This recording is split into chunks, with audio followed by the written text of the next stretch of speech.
Bell Bottoms tried to make a comeback, but it didn't work. It didn't work. Don't you remember when they tried to come back like a couple of years ago? Well, they're sort of... Wide legs are sort of still in for ladies. Yeah, but I mean, they used to have big elephant bells. I remember, like, I wanted a pair so bad, and I cried, and my mother would get me elephant bells when I was young. Wait, you were 18 and you were crying? Not 18, when I was young in school. I don't know if I was crying, but I wanted elephant bells so bad. Anyhow, we are live. My Wife Hates Me, Sirius XM, Sirius 206, XM 103. Give us a call. 866-969-1969. You're Rich Voss. And you're you Bonnie say that. I'm Rich Voss, and you're Bonnie McFarlane. Yeah, and then we're married. We're married. Maybe people don't know everything about us. We have a lot of new listeners all the time. This is called My Wife Hates Me. I'm the wife. And I hate you. We're live, and we're drive time in L.A. 4 to 6. 7 to 9 Eastern Standard Time. I'm going to throw out a couple plugs real quick. I got to get my plugs out throughout the show. Get your plugs in. Okay, real quick. This Friday and Saturday, I'll be at the Black Box Theater, Boca Raton. Friday, Boca Saturday. Raton? Yeah, and, you know. Or is it Boca Raton? Boca Raton. And also this weekend, Bobby Kelly's in West Palm, which I guess is like 40 minutes away. Anyhow, Friday and Saturday, I'm at the Black Box. Come see me one night, go see Bobby one night. Okay, that's this weekend. Next Friday, the 20th, I'm at the Ramada at the Clark Summit, outside of Scranton, Clark Summit, PA, the Ramada. The 21st, Carmine's Comedy Club in Poughkeepsie. The 19th, Maxwell's in Hoboken. The 19th, Thursday, Maxwell's in Hoboken. And I got a great gig coming up. May 26th and 27th, I'm in Cabo, St. Lucas for 2 nights. Isn't it Cabo? Cabo. Did you say Cabo? Cabo. It's Cabo. All right. And also, too, if you're going to buy something at Amazon, just go to amazon.richvoss.com. Bookmark it. Help us out. If you're going to Amazon, amazon.richvoss.com. Have you gotten any checks from this yet? What's that? Have you gotten any checks from this yet? No, I don't know. We probably won't make anything. But if people help us out. I'm just curious. It goes towards our podcast that we've been, I think we're completely bankrupt over our podcast that we do week in and week out. Which we keep thinking like something's good's gonna come out of this. We're gonna get sponsors or something. We get nothing. We do the podcast from our house. The podcast My Wife Hates Me is from our house. The radio show My Wife Hates Me is this right now. 2 different venues, same people. Our first guest came in. We'll introduce her in a second. And she brought a young man who we don't know, but we are going to. He's got luggage, so something's going on. We pat everybody down that comes in here that we don't know. We don't care. And it's not because he's, not a Trump supporter. It's because he's someone we don't know. That's what we do. We pat down. And so, listen, go to these goddamn gigs. Support. I don't fail on stage. That's one thing. I might fail in marriage. Sexually, a lot of the time. I don't fail sexually. Oh. I always come. So how could I fail? I set out to come. I come. Good. I don't fail. Perfect. Anyhow, introduce our guest. Wait, Rodriguez is here. Hey. She's our first. Can you hear me? What? So she's our first lesbian. Latin. Oh, Latin. Have we? No, well, we've had Latin guests. Joey Vega, who's one of my favorites, didn't get a word in because. What about Luis J. Gomez? He's one of my favorites, but I don't think Selena Gomez's brother. I don't consider him Latin. I consider him Puerto Rican. Oh, that's funny. I'm Puerto Rican. Yeah, but not Luis Puerto Rican. You're classy Puerto Rican. You're like a classy. Luis is. You know what I mean. Like, I'm a Jew. I'm not like your typical Jew. I'm like a fucked up Jew. You're like Dan Natterman is on one side. He's a Jew. And then you're down on the other side. Yeah, I'm like if you look at me, you go. Oh, Dan Natterman is like baby John Lovitz. Yeah. To me, right? Because of baby John Lovitz. Yeah, so he's like your typical, like Natterman, like if the Aryan Brotherhood or the Klan were at target practice, You know, and they shoot like, you know, targets, and one target's a black guy and one's like a Jew rabbi. It would be Natterman's face. Okay. Me, I'm street. You know, you look at me, you go, oh. You think, yeah. I saw you on First Amendment. Yes, you are street. Oh, that was on First Amendment? Yeah. Yes. God, I didn't. That's. Let me explain. What was that? Show. Was that the one where you called someone ashy? Yeah, let me explain that show, because they edited it out. Okay, I'm doing the show. And I've done so many Who's urban hosting shows. the show? What network is it on? It's Martin Lawrence Presents. It was on Stars. Yeah. I don't remember who the host was. It could have been J. Anthony Brown. No, I don't even remember. Was it Deion Cole at that time? Who was it? Deion Cole. I don't remember. Could have been. Mm-hmm. So I've done tons of urban. I did the Apollo 3 or 4 times, BET about 4 times, Def Jam. As everybody knows, I was the first white comic on Def Jam. You can only hold a white man down so long, and then I broke the barrier. Def Jam was going for 5 years. It was their #1 show on HBO. And when they used a white guy, I knew it was going to be me because I was friends with Tina and Bob Sumner's. Anyhow, so I'm doing First Amendment. It's in D.C. They tape in D.C. If you've got a better story, by the way, 866-969-1969. No, you answer the story. I'm going to tell the story. It'll be real quick. So you're going to finish, and then we'll see if someone else has a better story. Go ahead. Okay, about them. So I'm taping First Amendment. And it's an urban audience, but DC urban audience is tougher than New York urban. I don't know why. It's just New York urban audience is, and an urban audience. Like tell that story about where people weren't allowed to boo. Oh, do you want me to tell that too? Yeah. Oh, I got some good ones. Okay, urban audiences, and here's real quick. If an urban audience likes you, they love you. You'll kill. Yep. But you got 20 seconds to prove yourself. Yep. 25. By urban, you just mean people who live in the city? No. You know what I mean. Hillary supporters. Hillary supporters. No, it's Bernie. That's how you break us up. No. Hillary supporters are women over 40. And black people are not going for Bernie Sanders. Yes, they are. No. I'm a Jew. They're not going for him. A lot of them are, though, because he let the Black Lives Matter girl, and now all these pictures of him have surfaced with him and civil rights movement pictures. Like, they got people he wasn't even born when these people were alive, and they had, the picture with Martin Luther King. Yeah.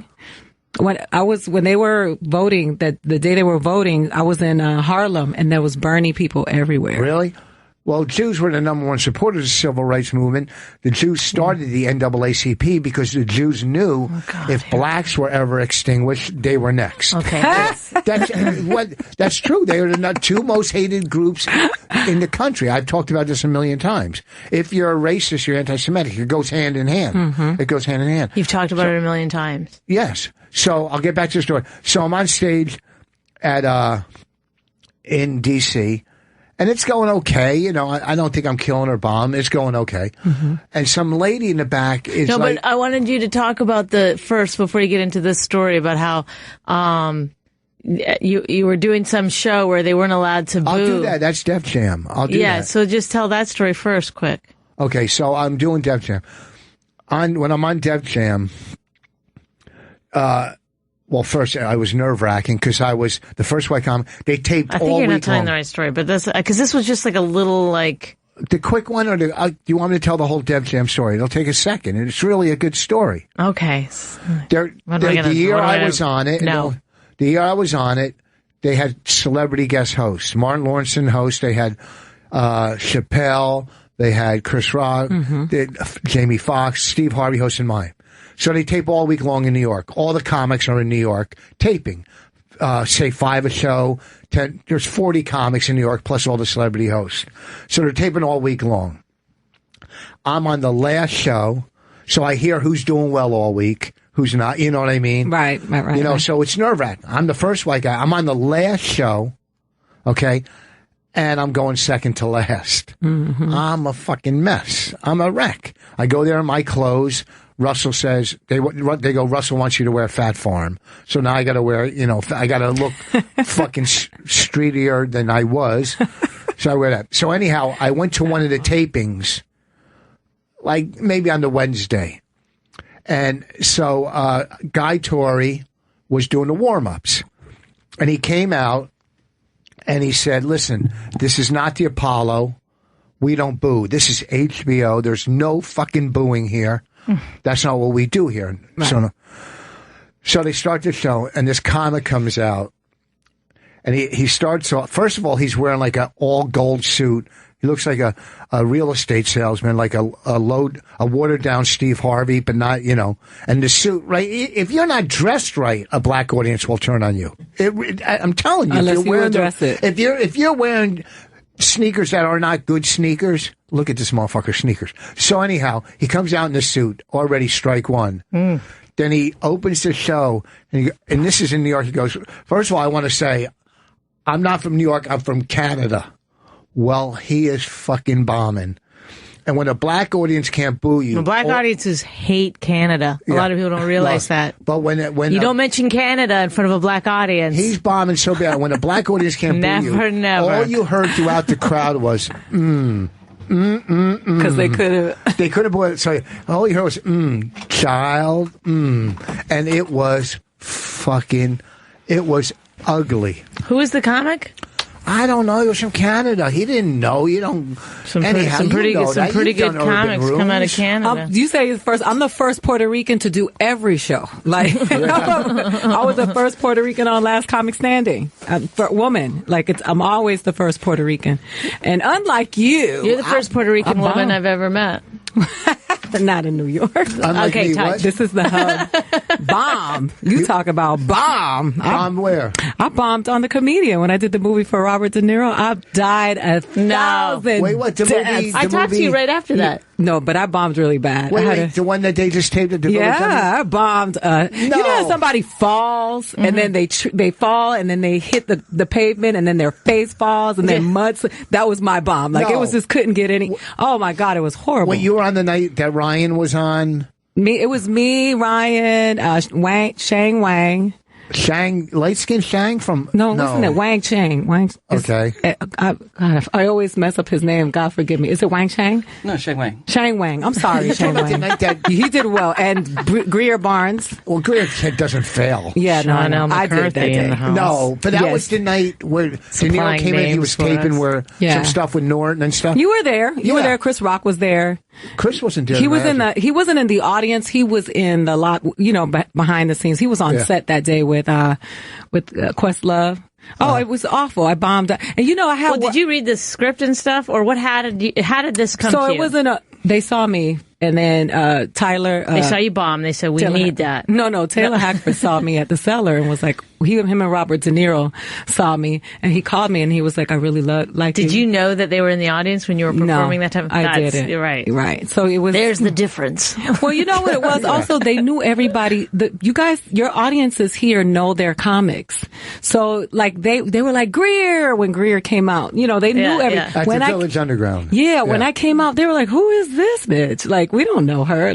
It was just awful. Yeah, and they were also sitting there for hours. But I heard that people were not killing there because it was just too long of a show. Yeah, but it did bad. And you hear about it. You hear other people talking about it. When I came back, I heard so many people tell me, well, I heard you bombed. And I didn't know that. I was talking to you right after. Well, I was a little jealous. You were, a lot of times in a big movie. You should have told me right away you bombed, so we would relax. A lot of times, not that ever I was in a movie doing... Well, I did play Lenny Bruce in a TV show once, but I've never been in a movie doing comedy. But maybe if I did and I bombed, I don't know if I'd go on the airway and say I bombed. Well, you know what? I'd like to own it because I've only been doing stand-up for 7 years, and I'm so thankful to be here. I'm so happy to be doing what I love to do. I'm one of those people that's still giddy about stand-up, and I have my days. It's annoying. But I know. We don't usually have people in here with hope. Yes. I know. This is a hopeless radio show. After all I've been through in life, just to be able to tell jokes and be alive is enough for me. So, but I bombed. That'll wear off. Do you want me to finish my Martin Lawrence story? Yeah, can I just, before you do, I want to, Sean McCarthy from the Comic is here. What we like to do is we like to bring a couple of people in to listen to Rich tell stories. No. So that's... I was in the middle of a story that you asked me to tell. So anyhow, I'm taping the show in D.C. Very Rich urban. lost his sense of humor. I don't know when it was. And I'm listening. Couple of years. I'm on. I guess it's going okay. So some lady in the back is heckling or whatever, or talking. You could tell she's... So I did a line I wrote, whatever. her voice was real raspy. And I said, whatever, you're so...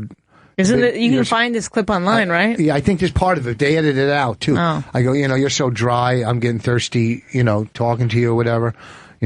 Whatever. But then I started talking about Baltimore. I do a bit about Baltimore. And she yells out... Oh, God. My son... This is after she was heckling or whatever, or just being crazy. She goes, my son was killed at the train station in Baltimore. So, and I said... And they didn't air this part. I go...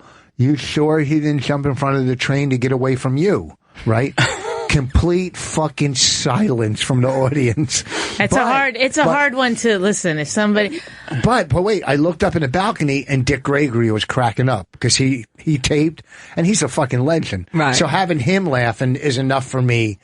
But he's laughing as a comedian, like, look at this guy going down in flames. Yes, but then I said, lady, I'm taping a TV show here. Whatever. I go... Try not to bring up your dead son. Do you think after your son dies, you want to be at a comedy TV tape? Whatever I did to get myself... I didn't give a fuck. Martin But that didn't you get like 1 million hits on that? I got 3 million hits on it. And this was years ago. But then someone took it down. I think Stars took it. Someone put it up on YouTube. It got like 3 million hits. And it would be up to about 5 now. I wouldn't even be married 6. To you anymore. Yeah. So this wasn't the TV special from a couple of years ago. No, this was just a taping at Stars. Okay. Don't act like you know every taping Dick Gregory has ever done. Well, they did a big one that had multiple people, and it was all about... I've got a chart at home about Dick Gregory. The Constitution and freedom of speech. And oh, okay. The fact that he was there laughing, it kind of made you feel good. Like when I was in studio here once and I made a big celebrity laugh. When you make a celebrity laugh, I don't give a fuck what he's laughing at. You feel good because they've made you laugh throughout throughout time. You know what I'm saying? Yeah. That's why I hurt so much when I bombed because I felt like I let Bobby down. Well, see, that's a girl thing, though, I think, because I feel like I'm always like, even when I headline somewhere, I want to do well to not let the owner, they went ahead and booked me. I don't want to let them down. And then I went and I did one of the worst clubs ever to do, following it. So I was just it was one of those weekends where I binged on Law and Order, and I was like, wait, you were on Law and Order? No, I was watching it in the hotel, and I was like, I think I'm going to quit and become a detective. Wait, but you'd make a good detective. What club was the club after? I'll tell you, but I won't. Just tell me what town. I'll tell you, it was in Texas. Oh, I don't know. To be fair, though, I was at... I know a club. Oh, excuse me. In San Antonio, I bet. Oh, so depressing. You want to cry. It's so depressing. It's so, and the other club, the size of a fucking mall, they do no advertisement whatsoever. They got fucking curtains that look like Diana Ross's wardrobe. It's fucking horrible. And then the other place, I got to the other place years ago. I don't know if I'm conjuring up Diana Ross's wardrobe. It's all glittery. Okay. It's all glittery, okay? Sure. All right, keep with the program. We got urban. I was like, is it flowing, flowery? I wasn't sure. Diana Ross used to wear sparkles. Sparkles, baby. Yeah. Okay, she was the queen. Trying to help out our millennial listeners here. So whatever. The original club. Beyonce. And let me tell you, this is not her trashing the club. It's me trashing. The big one, the owner, nicest guy. They just don't Ada advertise. Rodriguez just gave me the thumbs up sign. She loved the club. And then when I got to the club she was at, I got there and they go, "You're in a condo." I go, "Oh no." And let me tell you, you don't even get Wi-Fi in this condo. I think there's blood stains. I'm telling you, I've stayed in. I was a crack addict, and I was more comfortable in some crack houses than this. Well, when you're a crack addict, I suppose it's easier. Well, looking back, Rich and Bonnie, I want to say something to defend Ada here because Why? I was at the Village Underground Comedy Cellar earlier that night because they had a separate crowd earlier where they were filming a scene with Bobby D, and then they were supposed to do a full comedy show after that at 10 o'clock. I stuck around and it was 12:31 and they hadn't even sat the crowd yet for your show. Right. So that was an audience that was already standing outside in the cold. It wasn't that cold. For several hours. Yeah, it was. On a weeknight. So you're basically saying that audience was a tough audience because they had to wait outside. You're not saying, hey, you didn't bomb.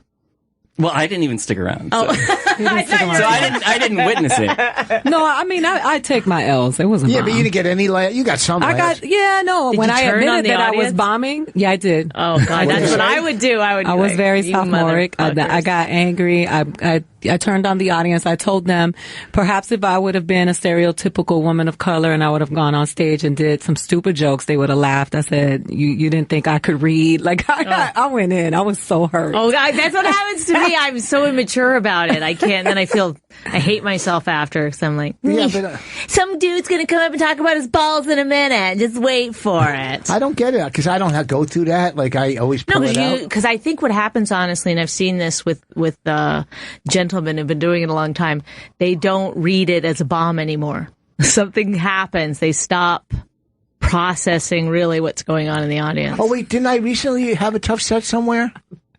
Nope. No, wait, I did recently. You did? No. Yes. Yeah, weren't you there? That wasn't recent. That was like 4 years ago. You're thinking of Margaret Cho at the Stress Factory. No. Not you at the Stress Factory. No, I don't fail to say.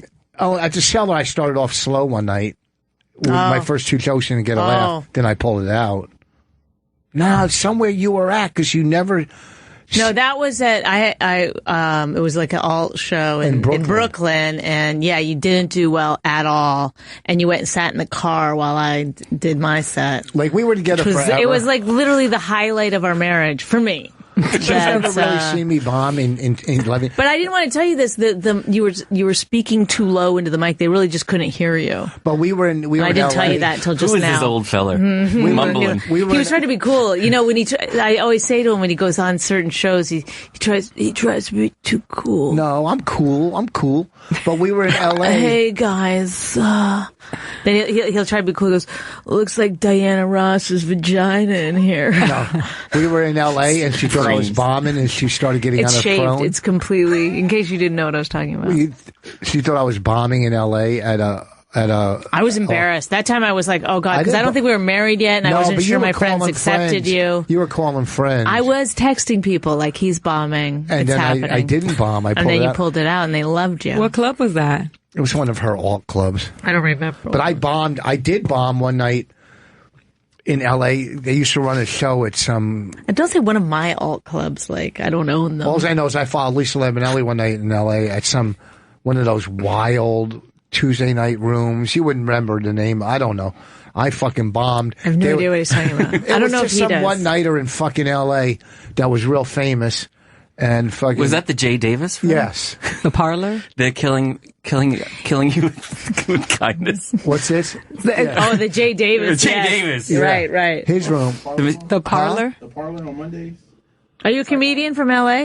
Yeah. Oh, shit. Come on, Mike. It was upstairs. Come on, you can come on that mic there. It was upstairs. Approach the mic. It looked like a barn or something. Nice and slow, hands in the air. Okay. What's your name? Sean was getting all nervous. Huh? Chinadu. Oh, from L.A. Yeah. Oh, that's Chinadu. I thought you were the other Chinadu. This is great. Where are you originally from? L.A. Yeah, I'm from Los Angeles. I'm Nigerian though. You're Nigerian. Yeah, but I mean, yeah, does Michael Blackson know you're out? Michael Blackson, he's not Nigerian. He's not? So what he play? Doesn't he play Nigerian? He's a different country. I don't know which one it is, though. He's not Nigerian? Godfrey's Nigerian, though. Yeah, Godfrey. Yeah, Godfrey's Nigerian. So... Is Michael Blackson's not Nigerian? Who? Michael Blackson? Nah.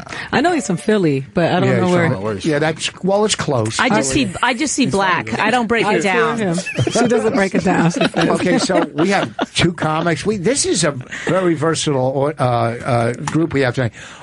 Sean, yes. I'm looking at your name even though I know you. Here's what I want to ask you, and there's a million things I'd like to ask you. Louis. Sean runs the website, the comics comic, right? Yes, .com. I got the .com on that. Is it or is it just comics? No, it's the comics. It is comic.com. Now, he covers it. Now, like when you fly to, like, say, Austin or whatever, or you're putting out your own money, or is Austin flying you down too? Do you know what's funny? What? Is that this is what he asked me once, and now that you're here, this is his first question to you. I'm glad that it's insider business talk. Actually, No, I mean, hey, who pays for you to fly to a festival? No, I mean, like, are you how? Because I don't get a a door deal. Yeah, I mean, and are they paying? How much do people pay to put ads on your site to cover their festival? Right. Are they bringing you down? Like, I see you at every fucking event. Honestly, sometimes they do pay, but more often than not, I pay my own way. Now, do you have advertisement on the Comics Con? I do. So that's paying your bills because, I mean, you're everywhere. You know, you're kind of Snoopy. But most of the places you can walk, right? Snoopy. I'd rather be Snoopy than Charlie Brown, so I'll take it. Okay, just cover what we said. What I'm trying to say. I do have topics, though, to bring up with you guys. Now there's a urban website that has all the news on comedy. What the fuck? It's really, Comedy Hype. What is it? Is it Comedy Hype? No. Humor Mill? The Humor Mill. The Humor Mill? Humor Mill. Right. They still go? Yeah. Humor Mill. Are they in do those two sites have a beef? No. Humor Mill was pretty big, right? I mean, do they... What, the Humor Mill? I never heard of it. That's a real thing? Yeah, it's urban comedy. It tells you what to go... It's a great name. It basically tells you what Cedric and Mike Epps are up to, and Kevin Hart. what Kevin Hart, Cedric, and Mike Epps are doing. It does have a limited range of topics. Sean, you never carry a camera around, though, right? You never get, like, paparazzi photos happening? No, I have an iPhone. Oh, but do you take, like, if you see Louis come in with a girl and then do you speculate? The last time I did a paparazzi shot was when Jon Stewart showed up at the cellar right when he had announced. You're the kind of guy who would ask, right? Is it okay to put this on my face? I love that he called Donald Trump a baby man. Who did? Jon Stewart. You know, he did an interview yesterday. Weren't you on the Nightly Show last night? I was. That's how I did my research. I just went to your Twitter. Oh, you feed. Yeah, I got some angry tweeters. You know what I saw that was what really happened? Good? How Donnell Rawlings? Yeah, on TMZ explained why. What's the name of the host? Which one? Larry Wilmore used the N-word? Yeah, but it's so funny how Donnell said, look, he's funny, but he just doesn't have, street cred where he could use it. I didn't see that. TMZ Online. It was real funny. Oh, yeah. Fucking Donnell's funny anyhow. Yeah, Donnell's hilarious. So now you don't like... I am open to festivals flying me out and putting me up in hotels. Yes, I am open to that. If you're covering do they do it? No. Usually I do an Airbnb and try to use JetBlue because I have points there. Do you ever contact a festival to try to, I mean, you're covering... Well, that's a little unseemly. But I mean, I do approach That's festivals. What I was trying to say before. I do approach you're not festivals unseemly at all. You get passes, right? Right. I do approach for passes, so I'm not paying to see the shows. I mean, so that's a huge savings. You're the press. It's hard for them to fly you up when they don't fly half the fucking comics up. They're not, You're always respectful, right? When you're in a comedy club. Let's just Shane from the Bronx. Hi, Bonnie. How are you? I'm good, thank you. And yourself? I'm doing great. I just want to let you. How's your mom? She's well, thanks. Why are you talking to this guy like you? Go ahead. He's complimenting. Now that I'm going to say something nice for Rich. Yes, go ahead. Women Aren't Funny was hysterical. Great movie. Oh, thank you. Rich, I've been harboring this hate for you for about 20 years. Oh boy, me too. I haven't even known him that long. I'm not harboring it, really. It's out there. No, it's not really harboring, but back in the 90s, you played my parents' club in Bayonne, New Jersey. Can I get my money? Wait, where was the club? He's in Bayonne, New Jersey. Okay, do you remember this club, Rich? You're going? No, because I don't. Oh yeah, I am going there. Is your parents still have the club there? You know what? No, they don't. It wasn't a comedy club. It was a nightclub. Already, I think this is not me because I never worked. Mother's was a very famous rock club back in the day. Brothers, you horse-tooth fuck. Look, listen. All right, mister. Look at you and your stupid, fucked up family. Maybe if they would have fed me, I wouldn't have been disrespectful. Fuck you, fuck your club, and I'm glad it closed. What happened? Tell me what happened. No, go ahead. I had my finger right on it, ready to cut this guy loose. I want to hear what he said. Didn't know what to do. Go ahead. What happened? No, you were just a dick to me. I was the MC, and here we go. Here we go, Shane. Wait. Then Later on, I saw you down in Seaside at a place called Portobello's, and you were fucking phenomenal, and you've been killing it ever since. So he's always good at mushroom places. Okay, but here's the thing: did I bomb at your mom's brothers? It doesn't matter. And here's no, you killed. Okay, the reason he doesn't like you is that you were being Rich Voss. You're just walking around in your own world. He probably came up and was like, "Hey, man, can I get some advice?" And you were like, "Leave me alone, fuckface," or whatever. Is that what I said or he said? He would. No one says "leave me alone, fuckface." The only person that ever says that is you. That's a Rich Voss thing. Yeah, quit bothering me. I'm trying to go on. But here's I just got a cramp. A lot of comics. Are you still doing comedy? No, I was just emceeing it for the night and DJing. That's probably why I didn't like you. What do you do now, Shane? Just curious. I am a detective for the New York City Police Department. Oh my God, Ada wants to be a detective. I do. I want to be a detective so bad. Now I want to talk to this guy for hours. I could talk to him for fucking days. Do you watch Law and Order? Yeah. Do you look at it and say this is some bullshit? No, what I do when I can't watch it anymore because as cops we'll analyze it and find the things so grossly wrong with it. Yeah, that's what. But a lot of it's extremely accurate. Well, when you're talking to someone who is, maybe has a lead for you, do they always have to get back to work that quickly? And do you think Ice-T overacts? I know we have so many things to ask. I spent 13 years in the Bronx, and nobody was ever cooperative. So, but here's another thing too. I could have been an ass, but no one ever knows what's going on in somebody's head when they meet that person. You know what's going on, what their day could have been like. You don't know. So sometimes when I'm an ass, it's because I'm going through something. Yeah. You know what I mean? Yeah. But, a guy with 30 years sober now, 30 years who was an ex-crack addict up in the Bronx. I used to cop, not in the Bronx, in Jack. You want everyone to give you credit all the time for being sober, right? Like No. when you're like when you're being an asshole, you're like, I fucking quit crack.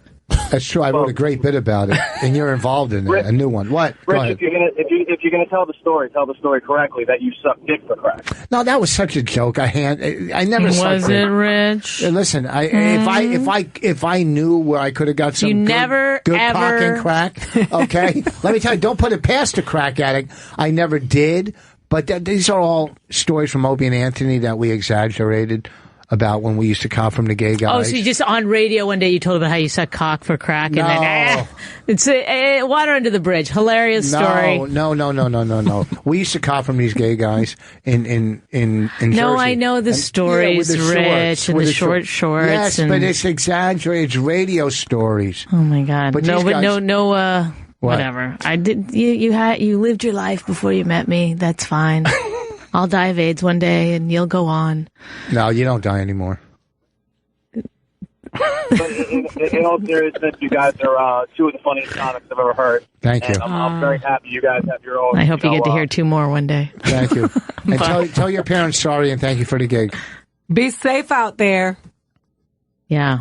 Rich, did you read? I did an interview a few weeks ago with Rob Little.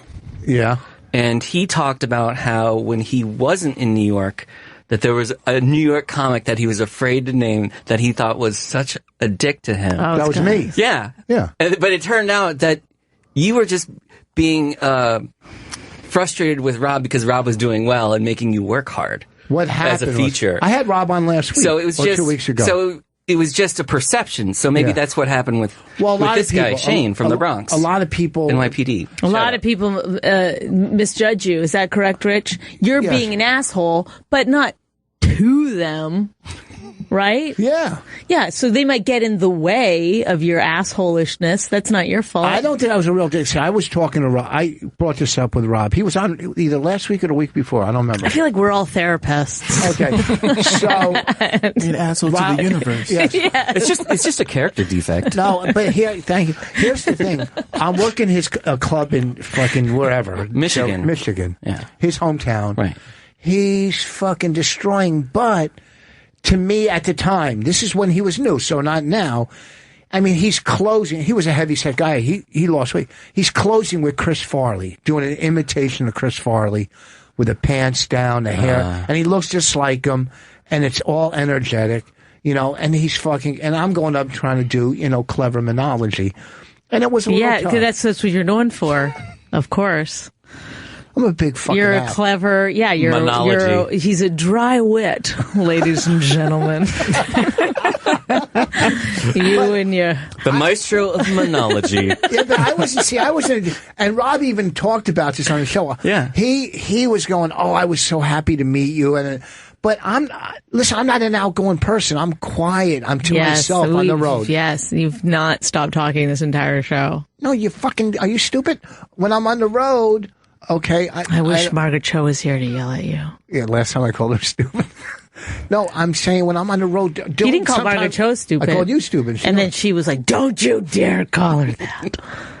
I wish we could get like a clip of that, her saying that, and I could just play it every time. I love her. I just did I took 35 homeless moms to breakfast for Mother's Day, and then I did a comedy show for them. Well, that must have smelled great. She sent them so much stuff. She sent them sweatshirts and T-shirts. Like, she's so sweet. Where did you take 35 homeless moms to for breakfast? And how you to a restaurant? I figured it out through sponsorship and stuff. I was homeless, so I was homeless with kids. So I thought about Mother's Day instead of, going and having brunch in LA where everybody is trying to show off and have brunch.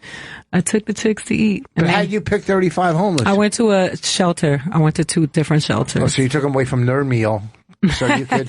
We took them to eat off breakfast, and they brought their kids. It was dope. That's cool. Wow. Now, wait, you were home. Weren't you married to a football player, NFL player? Mm-hmm. Yeah, I was. What position? He played wide receiver. So that's money. Yeah. Okay. So, and is he the father of your? Yeah, he's my ex-husband. How many kids? 2. 2 kids. Okay, so you have 2 kids from the same father. So you were homeless before you met him, or after? After. I know, right? Wait, okay, now I don't want to get. This is personal. Let's get in it. I talk about it on stage. We can talk about it. If you were married to a football player who I'm sure had a pretty decent contract, because you have to make a certain amount in football, the lowest amount, the league minimum, a certain amount. Right. Okay. So, and you have 2 kids with him. We got divorced, and he chose to be oppressive, and a lot of women who get divorced, the men don't want to. The way that men try to control them is through money, and because I wasn't, I didn't have an income at the time, so when I decided to move away, he decided to not pay for child support or pay his alimony because he was trying to get me to crumble and come back. Well, but did you take the kids away from him? I did not take the kids from him. I just took me from him. Oh. Mm-hmm. Oh. Mm-hmm. So we dealt with that. But then how were you homeless with the kids? We were homeless in California when we there was just a whole bunch of stuff that went down that he participated in, and we ended up homeless. And was it, you had no relatives in there? Not in California, no. No. But I wasn't going back to Florida because that's where he was. So, and when you mean homeless, like homeless? Oh, homeless. Seriously? Yeah, homeless. Yeah, we stayed, or just like the way I talk about it, where we have a townhouse. So now, these are personal. I shouldn't,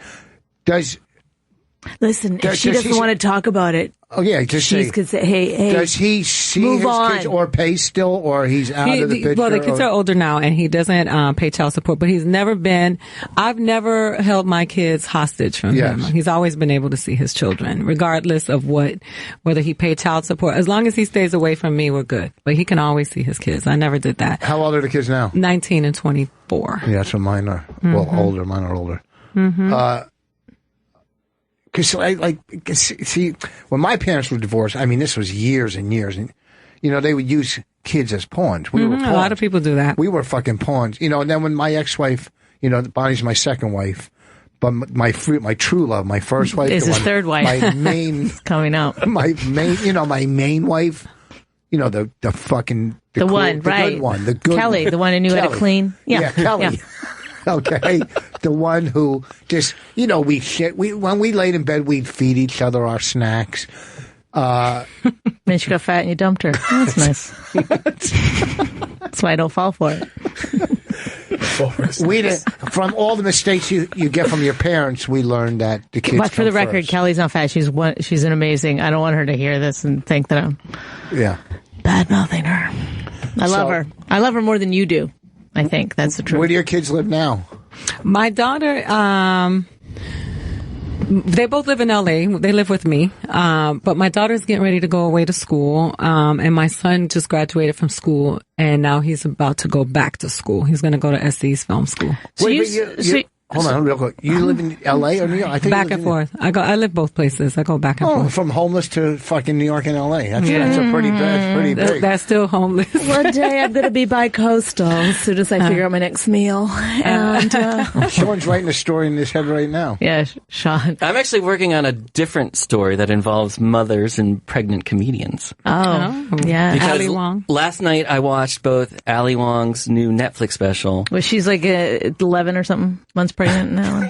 7 months. I don't remember anymore. But then there was also last week, Kira Sultanovich put out one on Amazon where she was 7 months pregnant. Oh my God. Man. Battle of the pregnant ladies. Boom, boom. From Mother's Day. And Bobby Kelly put out one.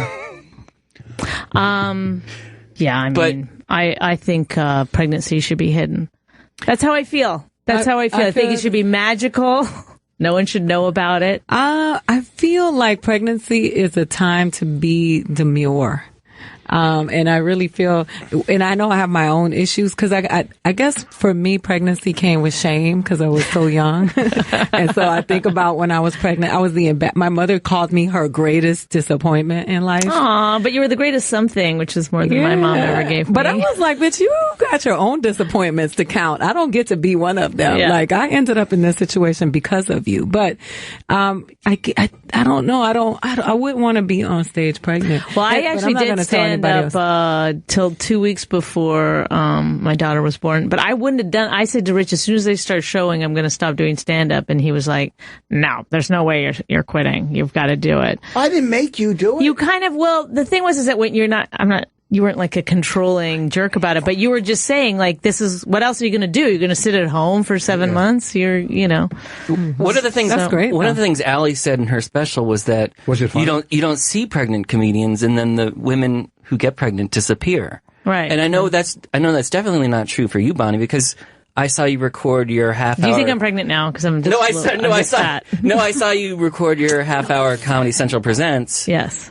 Oh, I was after. Yes, right I was after 3 weeks after I had Raina. Rich was in the back with the stroller. Yeah, and I was like breastfeeding in the.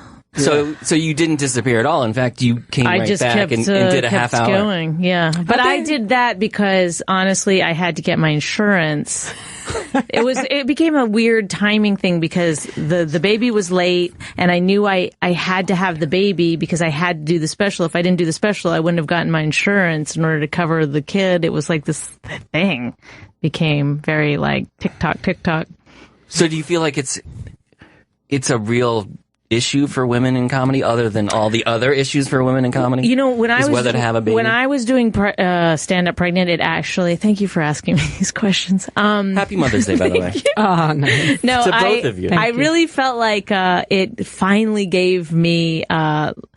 Like the audience liked me finally. Do you know what I mean? Like I was like relatable to them. Because before that I was sort of this like LA comic doing like these weird jokes. It wasn't really like biographical or anything. And I think it was a little hard, especially in, oh, I'm sorry. Oh, was I talking? Rich, no, you go ahead. You don't have a story about being pregnant?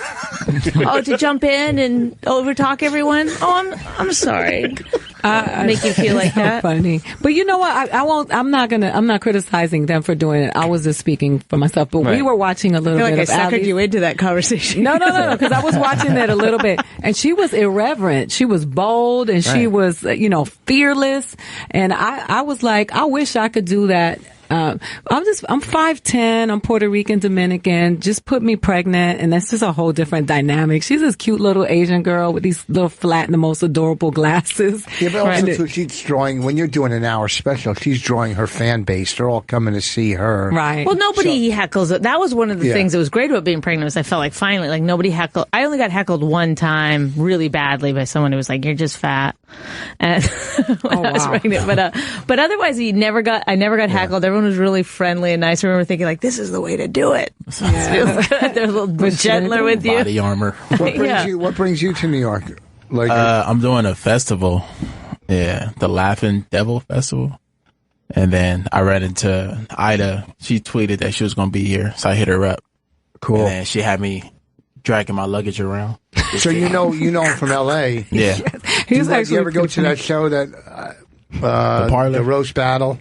Yeah, I've been there. I judged a couple of those. That's a fucking wild night. Have you done? It's very wild night. They don't let me do it because they think I'm going to fight if I do.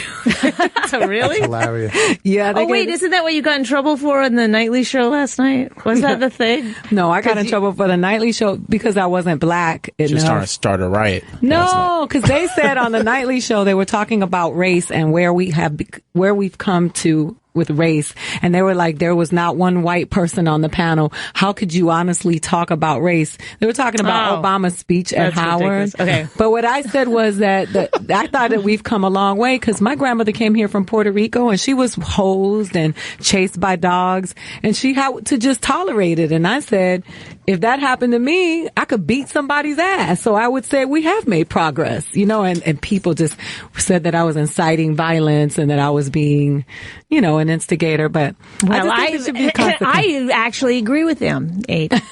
Do light-skinned lives matter? I think all lives matter. I can think of some people that don't. I'm still amazed that you said there's a lot of African-American supporters for Bernie Sanders, that they got to be young kids. Can you stop talking politics, honestly? Right. Here's the millennials. Why? Because everyone talks politics, and it's like, I'm sick of it, and also, not to be mean, but, you're dumb. And so I just feel like we should stay away from that topic.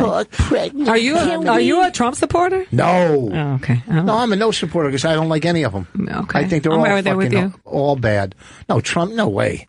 He does build good golf courses. That's the only thing he's good at. No, he knows how to make a golf course. Don't get me wrong. I played some of his courses, but it's ridiculous. A fucking businessman that I don't even think is a good businessman. Okay, thanks. Bill from Boston. Go ahead. We have callers. Hey. What do you want? Hi, how are you? I'm okay. Hi. I've been going out with this girl for like 3 months. She's kind of out of my league, so I kind of let her get away with not being that cool. Yeah. So the question is, she's told me that she dates other guys, and she's even told me that she's hooked up. But again, she's out of my league, so I let her sort of do whatever she wants. Right. At what point should I, ask for, exclusivity and... I don't think you can. Never. I think it's too late. Here's what you got to do.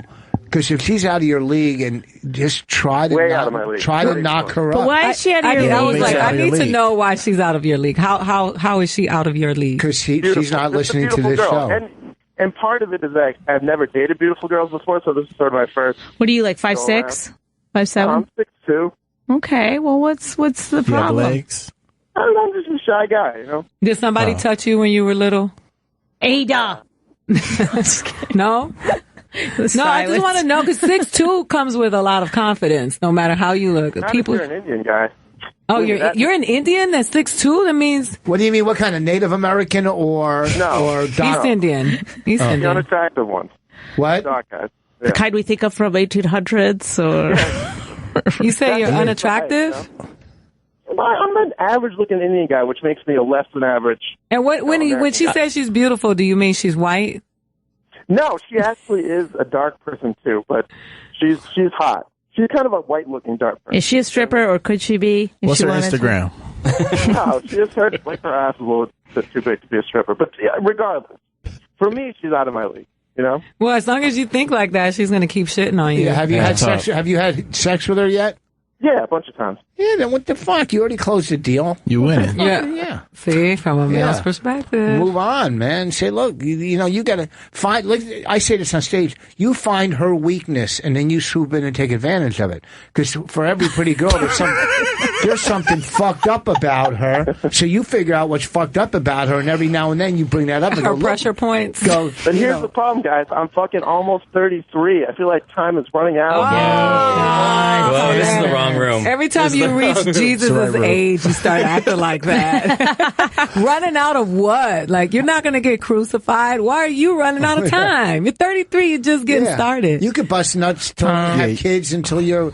How old was I when we had Raina? I was 50 years old. I don't like to think about it. Yeah, but you got to be entertainers. That's a whole different thing. I'm a regular office nerd. I need you to get your self-esteem up, man. Bill, I might be the only one here that's going to agree with you. You're old and you're not attractive. I would say get on this. Yeah. Try to knock her up. Yeah. Get her pregnant. Do it in the front. Yeah. Bill, you're only losing the game if you're playing the game. And be ready for HPV. Shot. A la Ali Wong. Be ready for HPV. Oh, he already has it. Yeah. You already got it. Tweet me a picture of yourself. I want to see you. All right. Funny AIDA. He got turned on. Yeah, what kind of picture you said, all right. about to get? Yeah. Facial. Oh, thanks for the call, man. Thanks, guys. Good luck. You seem like a cool guy. His voice cracked. Yeah. I heard that. Say, thanks, guys. Thanks, guys. No, he started crying. He was like, hey, for help, guys. Yeah. This is not. I mean, this is a relationship. We're supposed to give a relationship advice. But we never do because we're not. How can we really give good relationship advice? Get out. No. I mean, we've helped people before. We also help, I help a lot of people that have substance abuse problems or trying to get clean. So, we can talk about that. But we usually talk comedy because that's what we know and that's who we have in. 866-969-1969. We'll answer. Actually, when we come back from the break, we should do the segment that I wanted to do, which is Rich will argue anything with you. So call in about any topic, and Rich will take the other side. When are we going on a break so we can do our plugs? Can we do the break now? Yeah, let's do the break now. Okay, are you coming up? Where's this festival now? The main shows are the Broadway Comedy Club and then Greenwich Village. Oh boy, okay. That's a great festival. Leave it alone. He came from LA. Exactly. What? And then from here you go to the Did Renaissance. Sean pay your trip? Hey, yes, I did. Look, he's in New York doing comedy. That's all that fucking matters. No. It's really, we got stopped today by a guy trying to sell us on some comedy shows. Right? He brought up the Broadway Comedy Club. He didn't bring up the festival. The festival yeah, at all. The guys in Times Square. Yeah. He stopped and we made him go through the whole speech. Right? I go, you know what? I got more credits than everyone put together on He goes, oh, do you? Like he thought you were funny. And then he goes, who are you? I go, Rich Voss. He goes, is that Bonnie? Right? And, because we only come as Rich and Bonnie.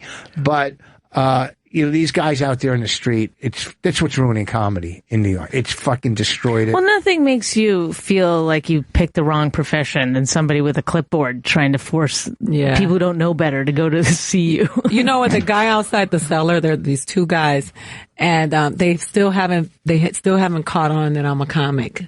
So for a really long time, they would always ask me. But now when I walk by, one guy tells the other one, she never wants to sleep. She never wants to go to the show. But don't they see you walking every single? I'm like, they don't ever assume. I don't know if it's ever happened where I've walked into a club like on the road, where they've been like, oh, you're the comedian. Yeah. They always try to seat me. I'm alone. Yeah. I'm a woman over 40 with a backpack. Like, put it together. Me too. You know what I mean? They never ever figure it out. They never direct me to the. I always feel bad for those Comedy Central scouts who are at every single show that they're booking. Oh, yeah. It's a Comedy Central showcase. I know. There's so many. Plug your website or whatever. My website, thecomicscomic.com, and I also have a podcast called The Comics Comic Presents Last Things First that both Bonnie and Ada have been on. Wow, that's fabulous. Any gigs coming up? It's funny. Well, yeah, I'm going to, I'm doing Broad Ripple at the end of June, and then I'm doing Denver Improv July 4th. That's the next time I'm on the road. So buy tickets now, please. Okay. But you're at the Comedy Cellar probably every weekend or something? Yeah, I've been at the Cellar. All right, cool. This Friday and Saturday, I'll be at the Black Box Theater, Boca Raton, this Friday and Saturday. Next Friday, the Ramada Clark Summit. Saturday, Carmine's Comedy Club, Poughkeepsie. The 19th, Maxwell's in Hoboken. Maxwell's in Hoboken, 19th, one night only. If you're going to buy something on Amazon, go to amazon.richvoss.com, amazon.richvoss.com. May 26th, 27th, Cabo St. Lucas. I'll be performing at some fucking resort there. Anyhow, we'll be right back. Go fuck yourselves. Rich picks all the music, everybody. I don't have anything to do with it. That's not because he's controlling, but he won't let me do it. Hold on, let me hear a little of this. Oh, sorry, I was going to introduce guests. Oh, this fucking band is off the hook. They are great. No, they are. No, I'm not. I'm being funny. Like, it sounds like I'm being sarcastic, but I've just heard this song so many times. I love it. Because you love playing this song in your car, at home, and when you're masturbating. So I hear it a lot. Then who is it? Who is it? If you give me 3 band names, I'll pick the right one. Led Zeppelin? No. The Stones? Third choice? Deep Purple? No, none of them. Iron Maiden? Buck Cherry? Buck Cherry. All right, that's good. Thank you. Adoration. We are back. We're here with Sean L. Do you always have to say the L? Sean L. McCarthy? I think I do because there's too many Irish Sean McCarthys out there. What do they do? Have you ever looked it up? Well, Google is really good for having the full.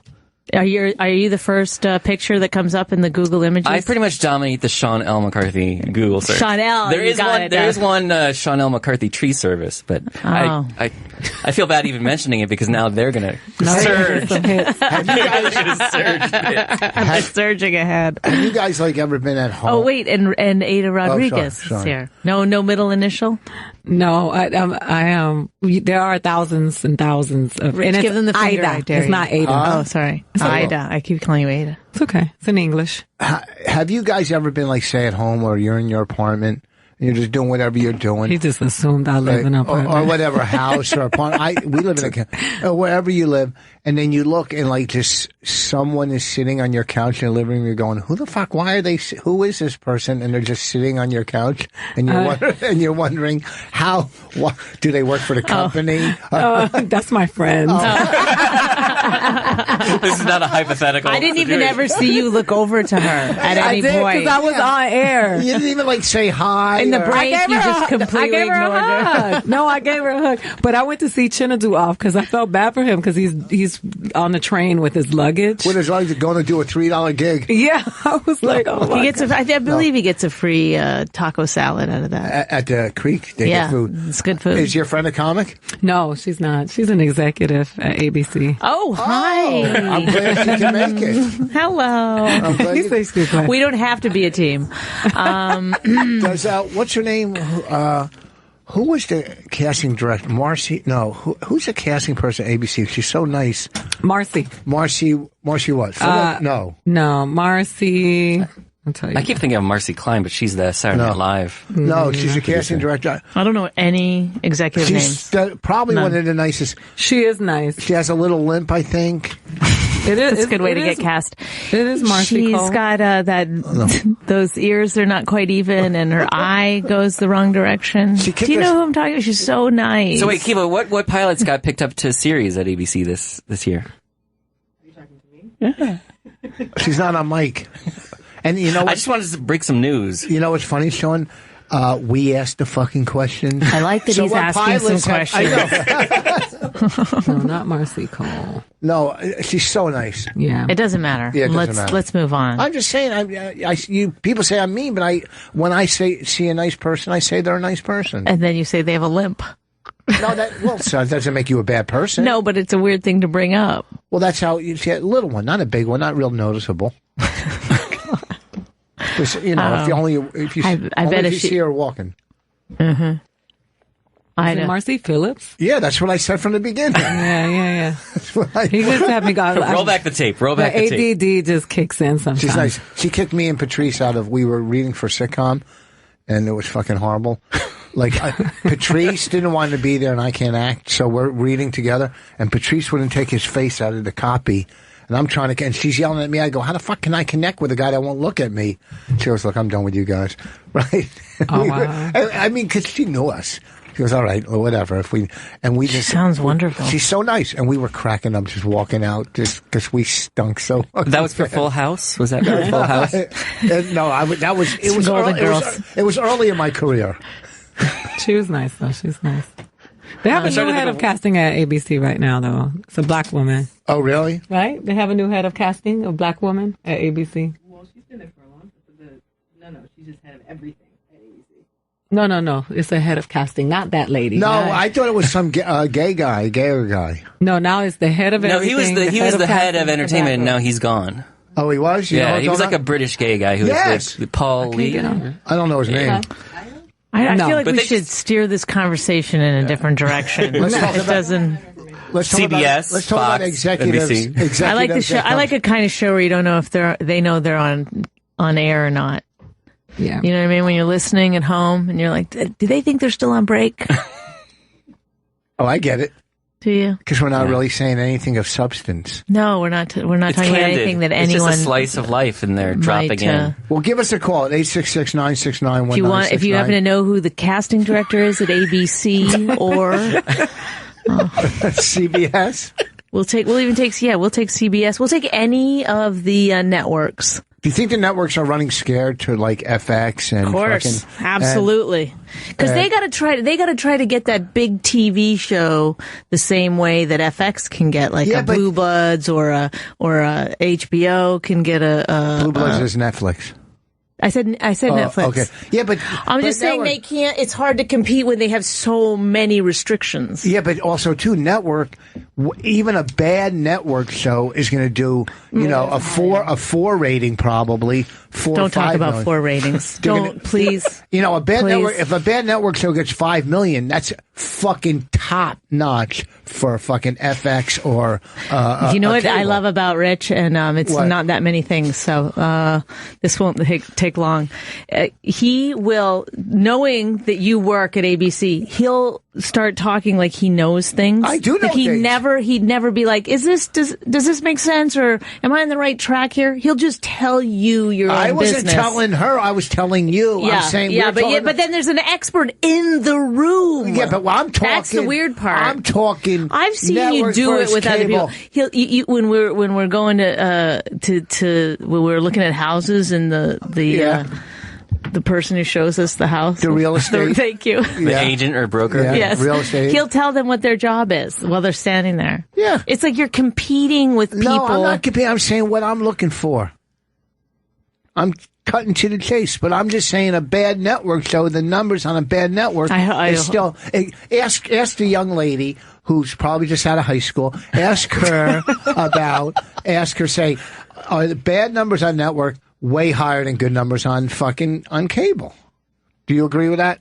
Yes. No, she said no. She's very clearly shook her head side to side.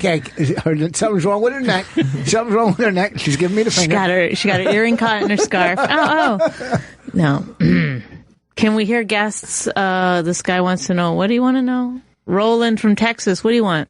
Oh, good evening, ladies and gentlemen. Hi, Roland. Well, hey, Roland. He's going to do 5. I know y'all are the host and the hostess, but could we listen to the guests a little bit more, especially Miss Ida? Yeah. No, I agree with you, Roland. But I told my husband I wasn't going to argue with him today. So as you can see, I have not. Yes. What would you like us to ask Ida? Oh, no. I'd just like to hear more about her. Some of the guests that come on, they've always talk about her also. And it's lovely to hear some spicy on the show today. Ida, we've got to come clean. We're always talking about you on this show. Finally! Somebody's talking about me. A lot of it was about the show you did. When I bombed? Yeah. You're talking over the guy. The caller. Who gives a shit about the caller? I think maybe the caller heard Ida... she reached out to other callers to send her photos, and he's like, "Oh, this is my chance." It's like an open call. Yes. All right. Let it go. Good idea. I'm gonna tweet you my picture, Ida. Roland, what part of Texas are you near? San Antonio? No, from Lubbock, Texas, sir. Lubbock, home of Buddy Holly. Yeah. Yes, sir. They have the highest STD rates. I caught the clap there. How do you know do that? I caught the clap here. Because when I went there to perform, the promoter was like, don't have unprotected sex. They have the highest rate of STDs in all of Texas. I was like, oh, thanks for the information. They did 30 years ago. I was planning to, because they have military bases there, right? And colleges.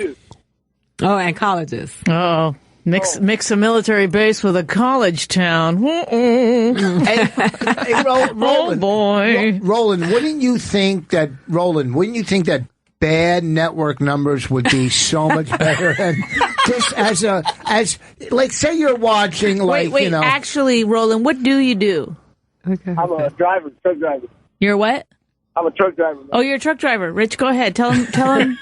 Tell them how it is to be a truck driver. Well, here's the thing. When you go into a rest area, if you're going to shower, be careful. And you only have a certain amount of time in those showers when you pull in there. When you go into the showers, always remember to wear flip-flops. Yep. I always wear flip-flops in a hotel. In a hotel, I put a towel down in the bathtub. That's are you an interstate trucker or are you local? Rich was talking. So let's let him go. No, wait, hold on. Ida wants to know if you're intrastate or interstate. I'm both inter and interesting. No, I'm right now in Alabama. Now, are you an introvert or an introvert? Are you driving right now? Yes. Oh, yeah. Oh, so you're talking to us and driving. Hands free. He's driving hands-free. He's Put your hands on the wheel. He's Put calling. your hands back on the wheel. Yeah. How big is your sleeper? Oh, it's big enough for just me. Is it your truck or is it your truck or is it the company's? It's a company truck. It's a company. So this is the most questions Rich has ever asked another person. No. By the way, just as a all right. Well, listen. fact. Thanks for the call, Roland. We're going to go to Jacob. Oh, sorry about that. Thank you, Roland. Roland, but who would name their kid Roland? Isn't that one of the worst names ever? I mean, Roland can't help it. He was given that name, but Jacob, what you got an STD? What is it? Oh no, I don't have an STD. Oh no. Okay, let's talk about your friend. I used to live. Yeah, it was my friend. He went to see a doctor about his foot problem there. I don't get it. Oh yeah, you go see the doctor about your foot problem because your dick keeps dripping on your foot. Oh, yeah, Jacob, I never heard that before. But was that a question? No. Oh yeah, no. I was just coming to touch base. He just wanted to tell a joke that he heard. That's a good. I like that one. My dad told me a long time ago. Yeah. Were you guys dressed? In that same way, Portales, New Mexico. It's about an hour and a half away from Lubbock. It does have a very high STD rate. Well, that's not what this show's about, but... well, what is the show about? No, and then also... You can't tell? You tell us. It's Rich Vos talks. Rich Vos talks over everyone. Thank you. Yes, Jacob, you nailed it. You're going to get your gift in the mail. From Atlanta. Atlanta, a very high African-American gay population in Atlanta, right? Hello? Oh, you hung up on him. I didn't know you had more questions for him. Yes, I was talking about it. I thought that was his answer. It was very telling. He just left. Silence. Listen, folks, if you're going to buy something on Amazon, amazon.richvoss.com. Maybe some STD creams. Amazon.richvoss.com. Bookmark it. That's how we make money. We just started doing it. Okay. Our podcast. Now, how long have you had your podcast? I started my podcast last summer. How many episodes? I'm on 86, 87. Boring you, Ida? No, I'm just tired. Now, who's your biggest guest you've ever had? Well, what would you consider a big get? Louis C.K. would be a big get. Chris Rock, big get. Rich Voss, Doug Stanhope. One of the first ones I got, I guess, in podcasting was Mark Maron. He was big get. That's a big get. He was one of my first 5 episodes. That's a big get. Yeah. Mm-hmm. How did you fucking snake him into doing your fucking podcast? How'd you get Mark? You were at Montreal or something, or? No, I talked to him when he was in New York one time. And he came? I met him at his hotel. Wow. You got one of those traveling things? Yeah, I got a Zoom. We got one. We don't know how to work it. I've listened to your home version of the show. It's quite different. No. Yeah, no, that's not on the Zoom. Our home version, we have a very fucking popular podcast. I hate to break the news to you. Do you hate to break it to him? Yes. It seems like you really were excited to say that. Yeah, we have a very popular podcast. My Wife Hates Me podcast. We do it without guests. That's not this. No, that's this is our unpopular radio show. We have an unpopular radio show here on Sirius, and then we have a popular podcast on Riotcast. On Riotcast. Or iTunes. In fact, if you're listening to our Riotcast podcast, stop. No. And start listening to a radio show. No. Listen to both. Where do you get the majority of your podcast listeners? Do they come through iTunes or through Middle Earth? Stitcher, I don't know. Or... They're the weirdest fucking people in the world. What service are they using? Do you know? They use iTunes, Stitcher, and they go to Riotcast. Do you know which one gets the most? I don't know. We get about 15,000 downloads a week, which I don't think is that many. He sent me his picture. Oh my God. That's his picture. Wait, which one? Wait, didn't the woman who painted that get so much shit? Yes. That's the naked picture of Donald Trump. I don't know what we get. It's a painting. But you know what we just got? Yes. We just, after all of our podcasts, we just hit 3 million downloads. That's awesome. Oh, nice. 3 million downloads. But, it's the same people all the time listening. It's the same 17 people somehow. 3 million. But we've done up to 3 million. We've done about 230 podcasts. Yeah. About that. And we just sit in our living room. Do you do a podcast? Do you know how many fights that translates into, by the way? What's your podcast? It's called Truth Serum. Who's on it? Just you or? I have different guests every week. Is there what, like, do you actually have, I mean, I know it's called Truth Serum, but then do you hold people's feet to the fire on that? We go hard. Yeah, we go hard. I'm actually moving it. I left the place where I was because the guy that ran the network lacked integrity. I'll just leave it at that. He was a little bit, a little douchey. So, I like how you were so kind at first. Then I thought about it and I was like, it's the victim in me that always tries to compensate for somebody who does really. Let's just leave it at that. He was douchey. How many podcasts does he have on, or she have on their network? You said he. He had a few, quite a few people left in the last couple of months. Do you know his biggest podcast? What his biggest one was? Rich. I'm trying to find out who it is. I know. Just think about it. You know who it is. No, I don't. How the fuck would I know who it is? Do I know who it is? Yeah. No. Mm-hmm. I do? How would I fucking know who it is? You don't know who it is. I can spin him down. You're watching the video stream. It's great. Do you know who it is? Okay, he'll do. If I don't answer, he'll just keep asking me for 40 minutes. Okay, write it down who it is. It's not my guy.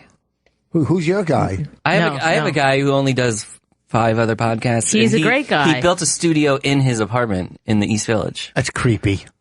No, but his apartment's it's big. Legit.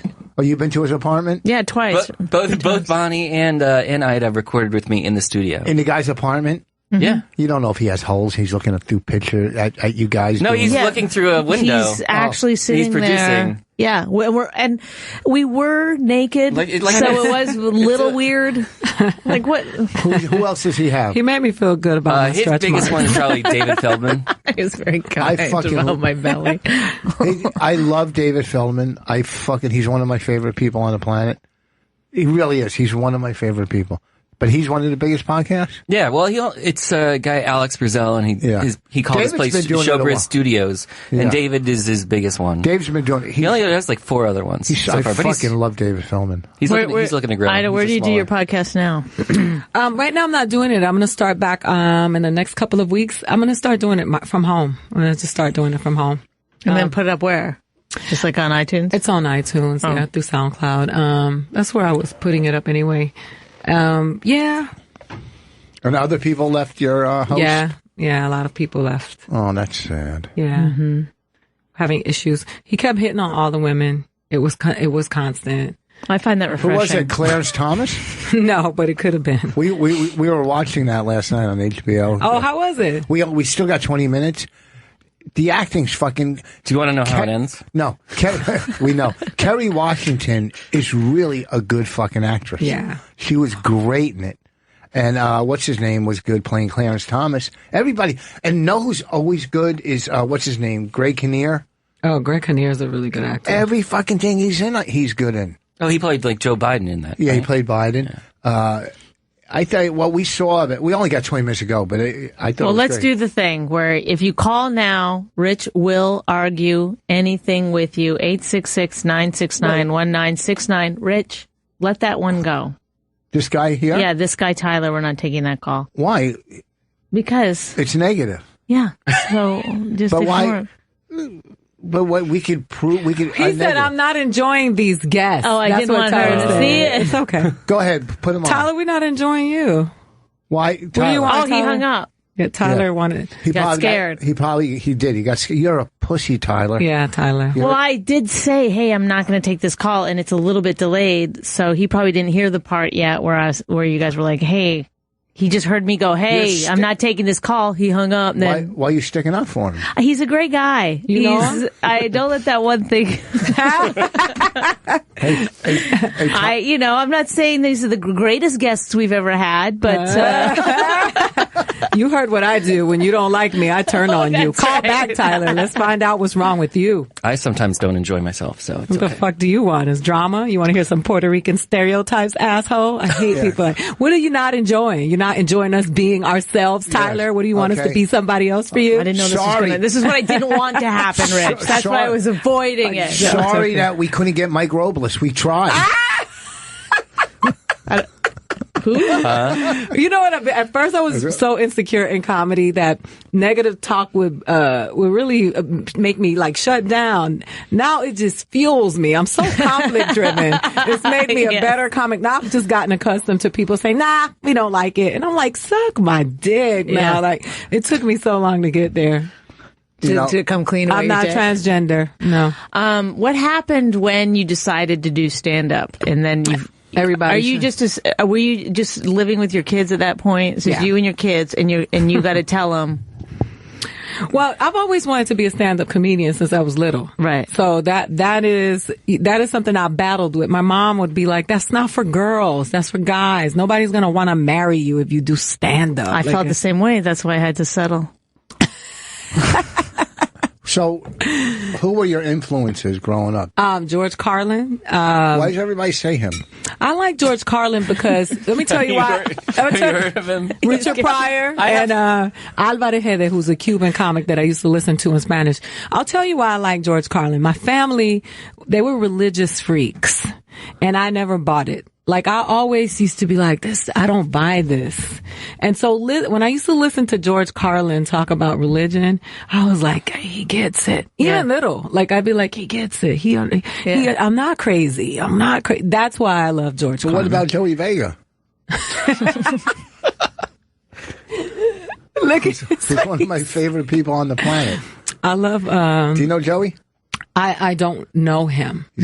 Can you do stand up in Spanish? I can. Oh, isn't it hard to? It's different. Yeah. Are you doing different material? Yes. Kind of. You are. The sensibility is completely different. Are you getting more work because of that? No. As a woman, no. They're like, they can't. It's so hard. Do even Latin comics play the woman card?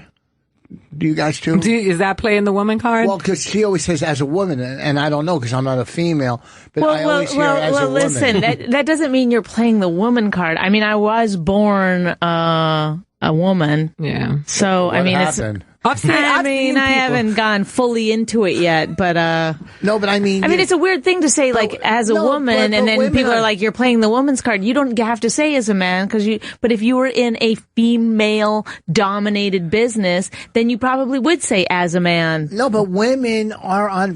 You can't stop women in this business.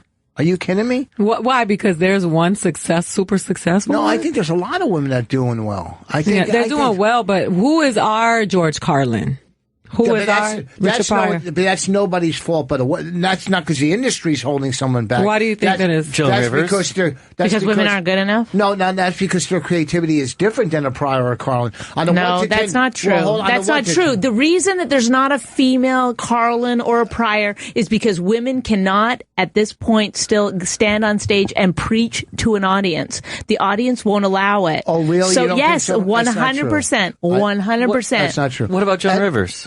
And I think she's fantastic, but she's still not a Richard Pryor or George Carlin in terms of. I think she's as good, of course. But she's a joke. That's the women that make it are joke tellers usually, and they're short jokes and they're good jokes because that's how they can get an audience to like them fast.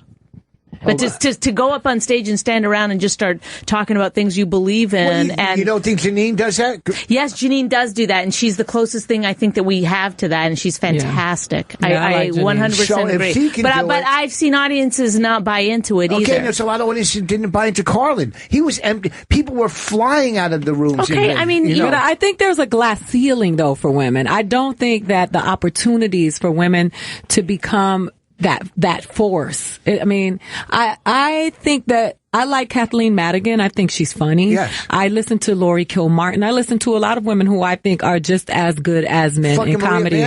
Maria Bamford is funny. Fantastic. She's great. Okay. But are they getting the opportunities to be a force like the men are getting? I don't think so. I don't know. I think nowadays with it's all, yes, Kathleen does theaters, Maria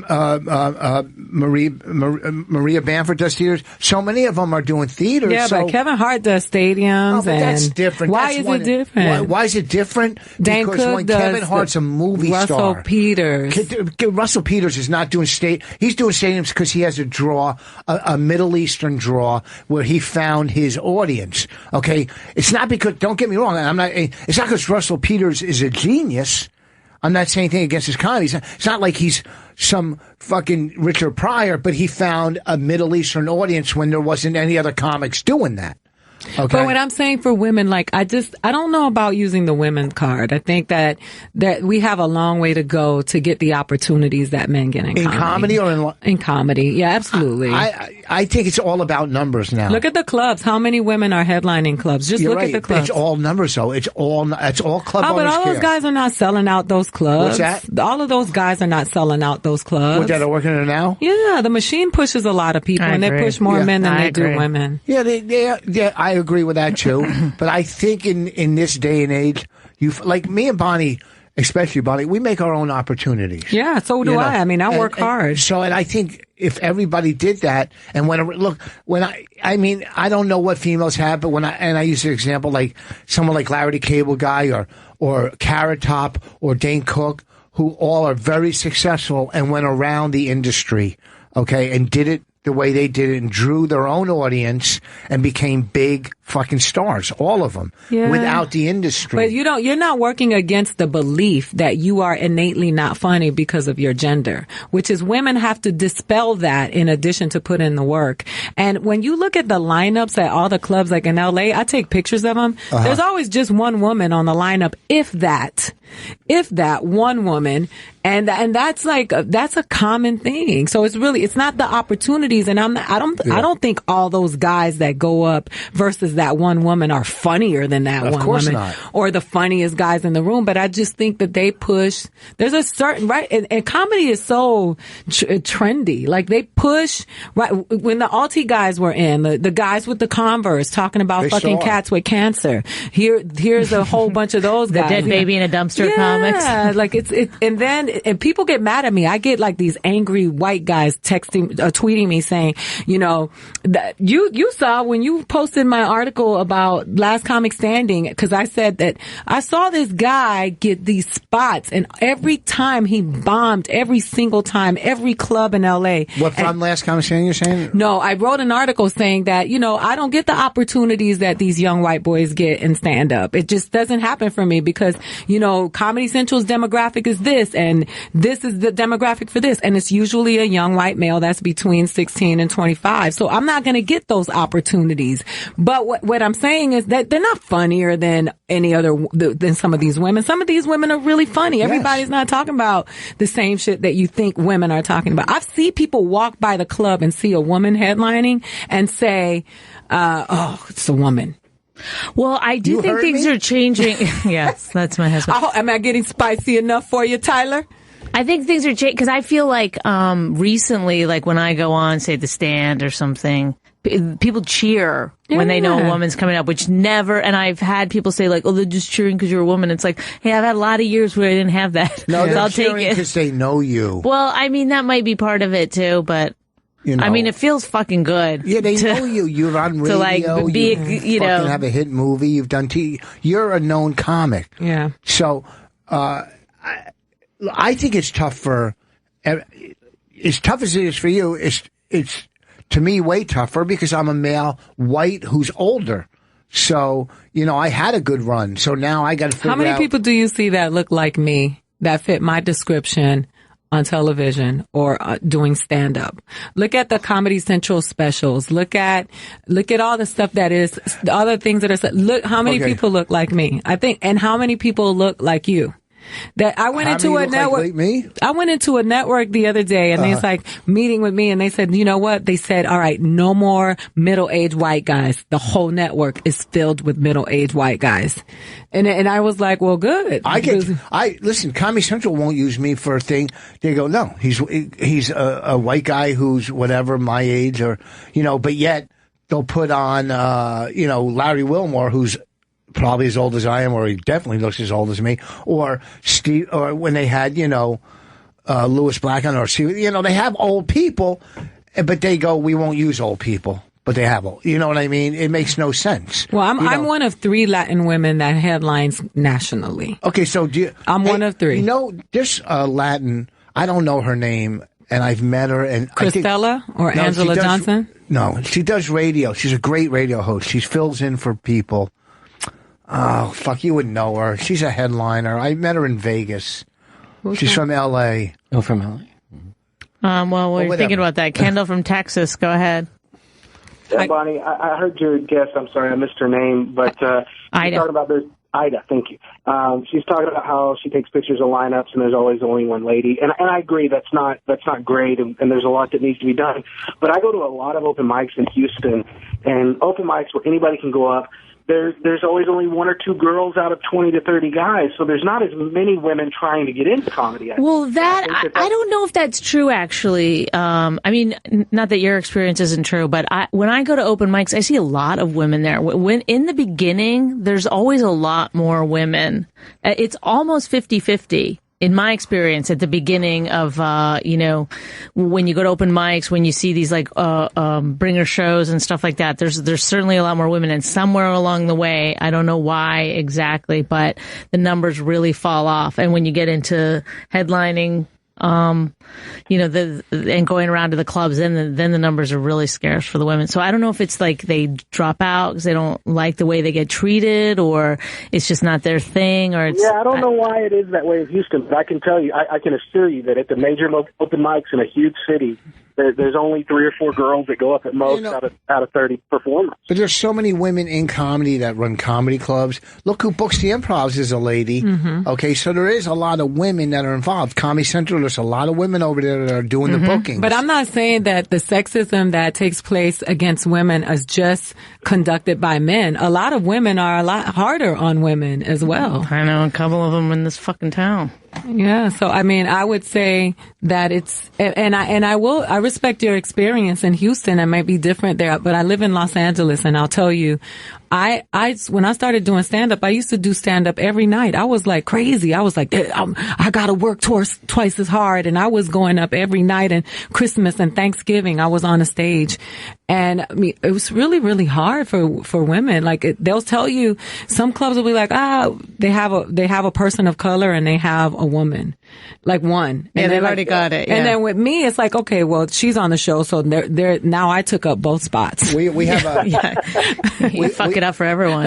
I have a favorite friend. Thanks, Kendall. A favorite friend writer now from L.A. She's Spanish. Bonnie met her. Started in Texas, but she was doing comedy. Vanessa Ramos, you know Vanessa?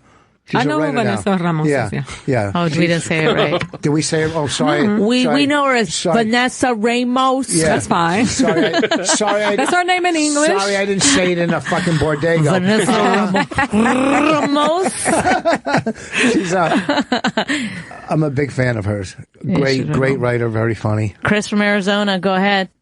Hey, I just wanted to say that Ida's actually very funny and very, very beautiful. So fuck Tyler in Texas. Thank you. Tyler never said she wasn't good looking. No, he said he didn't like us. You don't need to say it. It's pretty obvious, Rich. Why? Oh, the guy that hung up. Yeah. Oh, yeah. Thank you. I appreciate that. And don't fucking talk to me in that tone of voice on my show. I don't like your fucking attitudes. Fuck yourself. Don't call again for 2 weeks. Okay. For Mark, 2 weeks. Does this happen all the time? Yeah, Mark from Delaware. Go ahead. All right, Mark from Delaware. Rich, you know what we need to do? We need to make it so that Rich can't see the calls coming in. Well, no, that's not true. I don't want you to see the calls coming in. No, who the fuck? I want to see who's coming in. No, it's Rich tonight. Rich, you are a comedy genius. I love you. I know. He's a legend. Thank you. Dude, you are getting beat up tonight and apologizing way too much. Are you fucking kidding, Mark? Shut up. So hold on. Don't tell Mark to shut up. When did I apologize? What are you saying? I don't. It's like, no matter what you say, you're getting beat up from both ends there, buddy. No, we're just having a discussion. This is exactly like what we're talking about, where somebody hears two female voices and then he's like, "Oh, they're really beating up on you there, Rich. I don't see me. They're coming down on you. These ladies. Go fuck yourself." Thank you. That guy knows comedy. He's a fan of the maestro of monology. Where am I getting beat up at? I don't get it. Go ahead. Paul from Wait, he saw me buying women's underwear this week. Oh my God. Go ahead. What? Hey, I seen you at TJ Maxx on Sunday. Oh, yeah, when you walked in. Yeah, yes. I did not get any underwear for Mother's Day. I will say that. So what happened, Rich? No, I was for women's underwear. No, I was in there. Was I with Raina? Sunday? No, I was coming back from New York when I stopped in. This is a little nervous there, Rich. Calm down. No, why would I buy underwear when I could just go into Bonnie's drawer and take it? You could have. I didn't know, man. I was like, who's this douchebag in that hat? I was like, only two douchebags wear a hat like that. Look, I was like, oh my God, I know this guy. It's a nice hat. But I liked your hat anyway. But anyway, yeah. I wasn't an asshole, I hope. I was nice, wasn't I? No, but you know what? He just called you a douchebag in a hat, and you're like, maybe this the last guy was right. You're apologizing to everybody. I'm just trying to see how I am to, I want that guy to call back. You're right. Oh, you know what? He didn't apologize. He apologized to the guy, the detective. That's why I said that. Well, yeah, and I was kidding when he said he was a detective. But when I met you there, I was pretty nice, because usually when people come up to you, they're fucking listeners, radio, and they're mutants. But this guy had a wife. He's a mutant. I wanted to be a mutant, but I did shake your hand. You got small hands and they're soft. You don't even do your lawn, do you? I don't do my lawn. I live in a townhouse. What does that mean? And I have calluses from golf. I don't have soft hands. I like how you jump into defense of somebody else. And not only that, the reason it was soft, because I didn't want to touch you that hard. I don't like shaking strangers' hands. I don't know why people want to shake your hand. Why don't you just say, hey, hi, what's happening? Why do they got to touch you? That's so creepy. Felt bad. I didn't know how to, you were going to react like strangers, people, you're getting touched all the time and shit. But anyway, then after I seen you, you were my first, celebrity thing, and I should have been, starstruck. How girls, when they met the Beatles, they were screaming? I had none of that. Come on now. Let's pull back a little bit on this celebrity thing. First of all, I'm a regular dude. I shop at TJ Maxx. Yeah, you wear your headphones like a motherfucker. Okay. So this guy comes up to me. See, you know what they say, though? He said, hey, man, hey, I listen to Opie and... who gives a fuck? Shut up. We don't care. All right. Well, no, if you listen to us, we like you. If you listen to us. I do, actually. When I pick my daughter up from, sports or something, I'll sit in the car and listen to you guys. And, you're taking the shit out of me. You're great. You're a good couple. And we're neighbors. We should get together and drink. I'm sort of busy, Paul. Thanks for calling. Gotta go. Scott from Wisconsin. Yeah, you were saying that, it's 50-50 when you first start out with the girls. But I think with guys, in teenage years, we're always fucking with each other, busting balls all the time, where girls maybe take it a little bit more harshly. So when they come into that world, I don't think they're used to it or they're ready for it. That's why I think you might see a sudden drop-off. Are you a comic?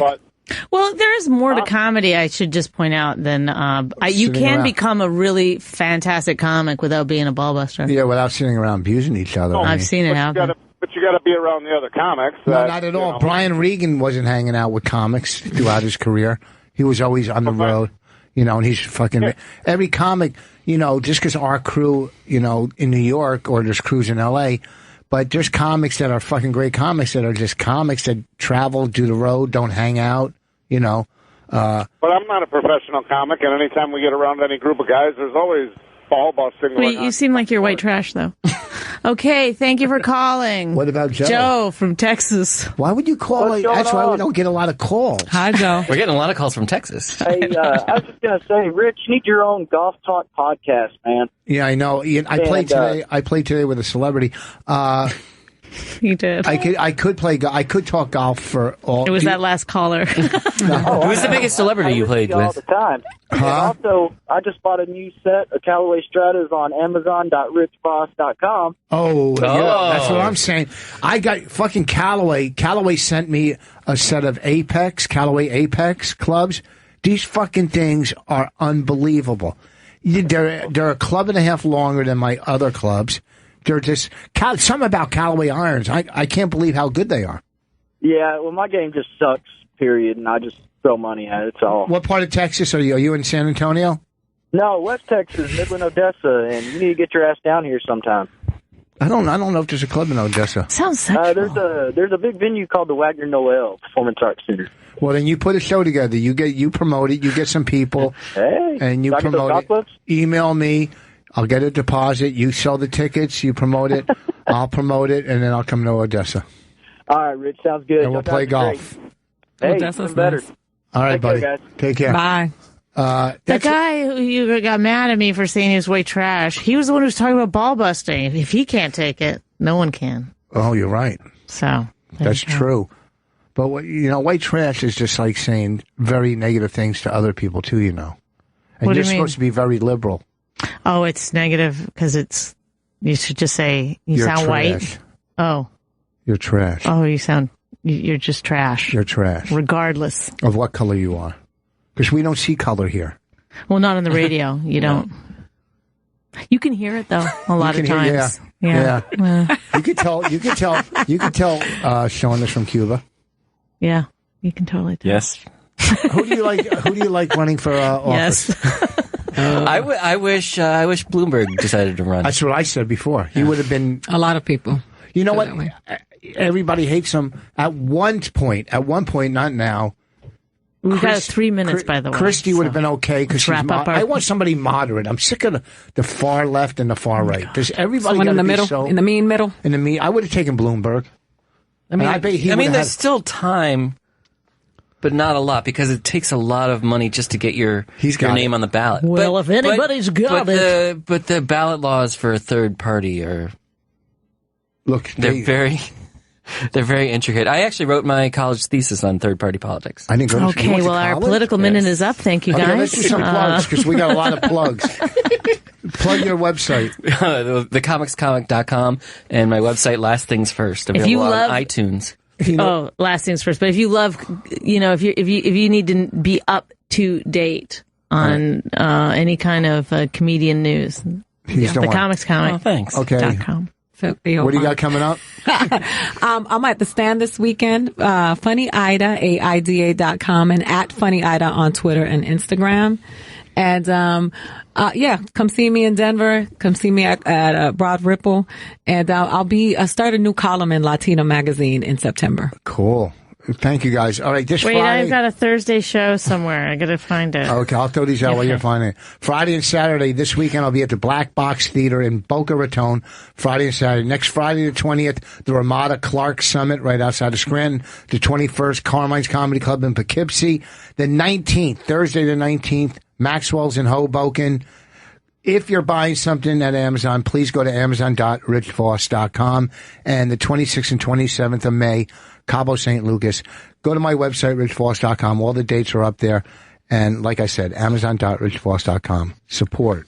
Oh, I'm at the Dublin House, Thursday, May 19th. Where the fuck is that at? That's in Red Bank, New Jersey.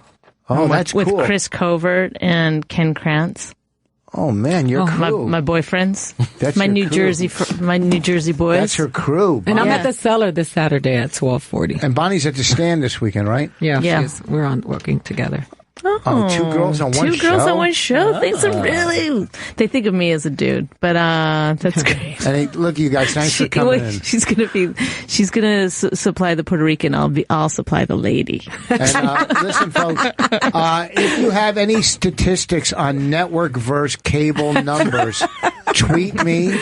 If you're a network executive or a cable executive, tweet me numbers, please. You're all great. You're all fantastic people for listening. Thank you. All right, go fuck yourself.